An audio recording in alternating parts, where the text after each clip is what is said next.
New documentary out. It tackles this issue. It's called The Oxy Kingpins. It's going to air on the TYT network. Here, take a look.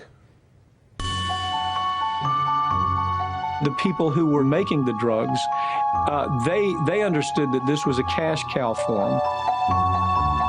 The manufacturers, the distributors, the big store pharmacies, they're all part of it, and that's why we've brought a lawsuit.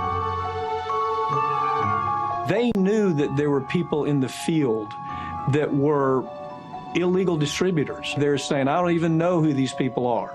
They know exactly who the people are. That was Mike Papantonio, and that is Mike Papantonio. He joins us now live. Pap, so good to see you. As you know, Mike Papantonio is the host of American Lawyer here at RT America. We're so honored to have him on to talk about this, something he knows as well as anybody out there, anybody in the country.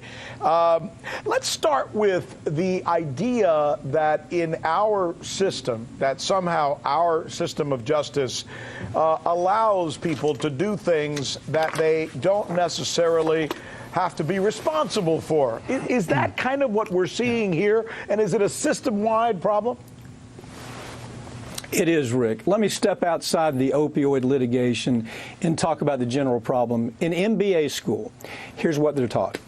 They're taught you can take big risks and you can make big profit, and here's how it works.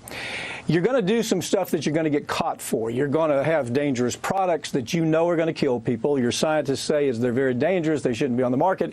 You're going to destroy entire ecosystems because of the chemicals that you put in the ground, knowing that it's going to destroy that ecosystem.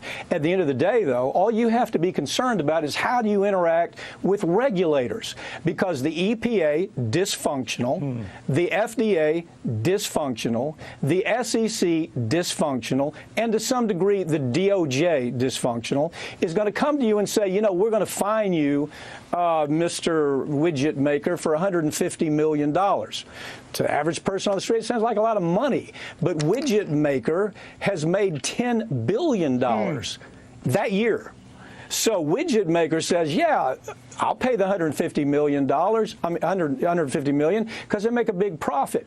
Then they say, when things really get bad, when people like Papantonio or Mark Lanier, my friend out in Texas, or the other folks that are involved in this national litigation on opioids, when we go after you in big numbers, we're going to get protection from the courts, because that's the way the system works, and we're going to use the system.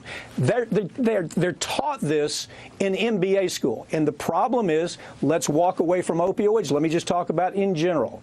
Until we perp walk, until you put them in a perp walk, these corporate types, whether it's chemical, whether it's medical, whatever it is, when we know they're criminals, but they don't look like criminals because they're dressed up in Armani suits, they drive Bentleys, they have fancy watches. They come from an elite MBA school, so we don't treat them the same way, Rick. Our culture is upside down. The kid on the street with a hoodie on, selling marijuana on the corner, if he does it 3 times and he's caught, he's going to prison the rest of his life. Yeah. These cats commit manslaughter by the hundreds of thousands. I mentioned in the beginning when I looked at the numbers, 3,000 people were apparently killed by Osama bin Laden and Al-Qaeda, right? And as a result, we started 2 wars that lasted 19, almost 20 years in 2 different countries and decimated the entire Middle East. That was 3,000. When I checked today, and I was stunned, and I saw the number of opioid deaths, 450,000. And where's the war? Where's the national outrage? Yeah, it's actually 500,000, and it's growing by the day. Here's the problem. The problem is it's just part of our culture now. We think of Eric Holder. Eric Holder was supposed to be this cat, came in, and he was going to go after Wall Street for the big burn down. Prosecuted nobody.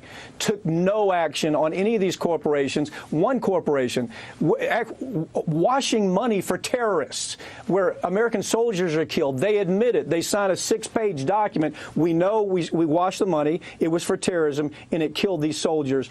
And you know what Eric Holder did? He gave them a fine and let them off. We can't do that anymore. We have to treat them like the criminals they are. And I'm not talking about opioids. I'm talking about the entire corporate structure. Yeah, and the problem is the regulatory agencies aren't doing their job, and as you mentioned or intimated, the Justice Department isn't up to par either. And that's a serious issue, and I'm so glad, Mike, that you brought this to our attention. Mike Papantonio, thank you, my friend. Thank you, Rick.